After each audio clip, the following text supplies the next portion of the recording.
নমস্কার। ভাগ্যের চাকা কিছুতেই ঘুরছে না, কোথায় গিয়ে যেন এক জায়গায় থেমে গেছে। তাহলে কিভাবে আপনার চাকাটাকে ঘোরাবেন বা ভাগ্য যাতে আপনার চমকে উঠে? কি করবেন? দুটো পুডলি করতে হবে।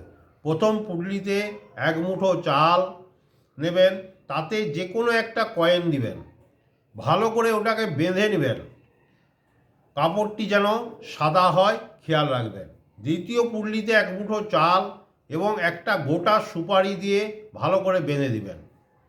প্রথম যে পুডলিটা সেটা কি করবেন, যে কোনো শিব মন্দিরে গিয়ে যে কোনো কোণে রেখে দিয়ে চলে আসুন।